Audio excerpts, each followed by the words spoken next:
Inilah Injil suci menurut Lukas. Yesus menyampaikan wejangan ini kepada murid-muridnya, karena tidak ada pohon yang baik yang menghasilkan buah yang tidak baik, dan juga tidak ada pohon yang tidak baik yang menghasilkan buah yang baik. Sebab setiap pohon dikenal pada buahnya. Karena dari semak duri, orang tidak memetik buah ara, dan dari duri-duri tidak memetik buah anggur. Orang yang baik mengeluarkan barang yang baik dari perbendaharaan hatinya yang baik, dan orang yang jahat mengeluarkan barang yang jahat dari perbendaharaannya yang jahat. Karena yang diucapkan mulutnya meluap dari hatinya. Mengapa kamu berseru kepadaku, Tuhan, Tuhan, padahal kamu tidak melakukan apa yang aku katakan? Setiap orang yang datang kepadaku dan mendengarkan perkataanku serta melakukannya, aku akan menyatakan kepadamu dengan siapa ia dapat disamakan. Ia sama dengan seorang yang mendirikan rumah. Orang itu menggali dalam-dalam dan meletakkan dasarnya di atas batu. Ketika datang air bah dan banjir melanda rumah itu tidak dapat digoyahkan karena rumah itu kokoh dibangun. Akan tetapi barang siapa mendengar perkataanku tetapi tidak melakukannya, ia sama dengan seorang yang mendirikan rumah di atas tanah tanpa dasar. Ketika banjir melandanya, rumah itu segera rubuh dan hebatlah kerusakannya. Demikianlah sabda Tuhan. Saudara-saudari yang terkasih, apakah yang menyebabkan sebatang pohon itu begitu kokoh kuat? Apakah ada hubungannya dengan kondisi sistem perakarannya? Apabila pohon itu berakar dalam tanah yang baik, menerima cahaya matahari dan air yang cukup, maka pohon itu akan kuat kokoh, sehat, dan menghasilkan buah-buah yang baik pula. Akan tetapi apabila tanah itu buruk dan pohon tidak menerima cahaya matahari dan air secukupnya, maka akar-akarnya pun akan menjadi kurang atau tidak sehat dan tidak lagi dapat mendukung atau menopang pohon itu. Kalaupun menghasilkan buah, tentunya tidak akan berkualitas baik. Yesus menggunakan gambaran ini untuk mengajarkan sebuah pelajaran yang sangat fundamental. Kalau kita tidak tetap berakar kuat dalam dirinya, sang pokok anggur yang benar, Yohanes bab 15 ayat 1, maka kita tidak akan mampu menghasilkan buah yang menyenangkan Bapa Surgawi. Di lain pihak, kalau kita tetap tinggal di dalam Dia, kita akan terus semakin menjadi seperti Dia, dan buah yang kita hasilkan akan terus semakin menjadi seperti Kristus. Saudara-saudari yang terkasih, apakah Anda pernah mencoba meniru seseorang yang Anda kagumi? Anda barangkali memulainya dengan baik, namun kemudian menyerah.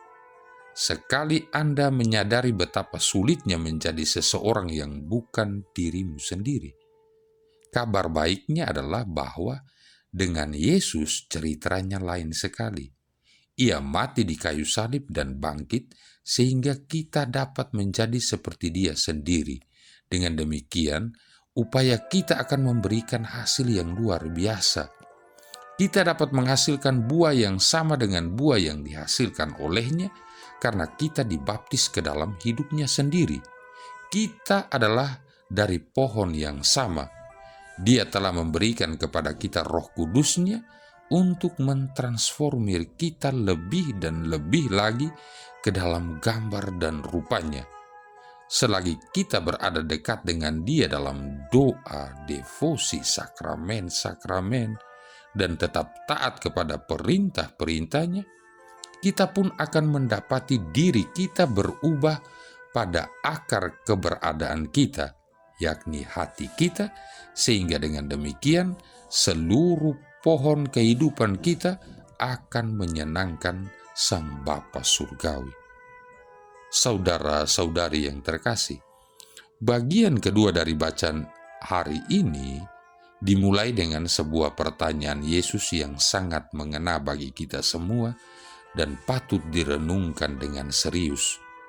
Mengapa kamu berseru kepadaku, Tuhan, Tuhan, padahal kamu tidak melakukan apa yang aku katakan?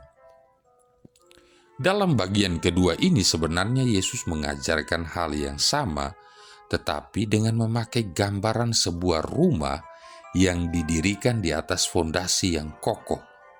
Fondasi di atas mana kita mendirikan rumah haruslah kokoh kuat. Yesus adalah satu-satunya fondasi yang kokoh kuat.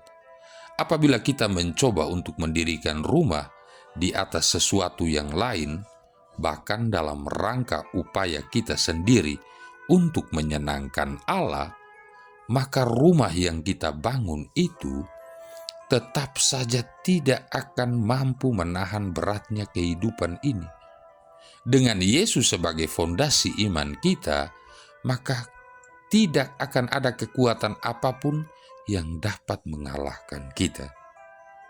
Saudara-saudari yang terkasih, kehidupan di tengah dunia tidak akan pernah lepas dari badai dan terpaan topaan tantangan serta godaan.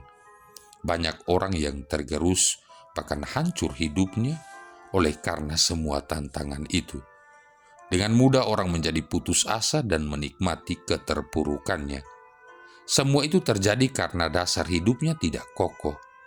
Mereka membangun hidupnya seperti di atas pasir, sehingga dengan mudah tergerus oleh tantangan zaman. Bila iman dan doa hanya di bibir dan kita tidak melaksanakan perintah Tuhan, bila hati kita tidak terpaut seutuhnya kepada Allah, bagaimana mungkin dasar hidup kita menjadi kuat? Semua itu menjadikan diri kita berdiri di atas fondasi hidup yang rapuh. Kondisi tersebut tidak akan memberikan harapan bahwa dari hidup kita akan dihasilkan buah-buah rahmat Allah. Mendengarkan ajaran Tuhan dan melakukannya dalam hidup sehari-hari serta hati yang terarah pada Tuhan menjadi fondasi yang kokoh kuat. Kekuatan fondasi hidup bukanlah untuk menghilangkan persoalan hidup, melainkan untuk tetap bertahan menghadapi segala tantangan kehidupan. Maka menjadi pertanyaan untuk kita renungkan, bagaimanakah Anda sendiri mendasarkan hidup ini? Marilah berdoa. Allah Bapa Maha Kudus, ajarilah kami mengimani sabda-Mu sebagai dasar yang kokoh kuat. Perkenankanlah kami menyerupai putra-Mu terkasih yang merupakan berkat bagi kami sekalian, sebab Dialah putra-Mu Tuhan dan pengantara kami, yang bersama dengan Dikau dalam persatuan Roh Kudus hidup dan berkuasa, satu Allah sepanjang segala masa. Tuhan memberkati kita sekalian, Bapa, Putra, dan Roh Kudus.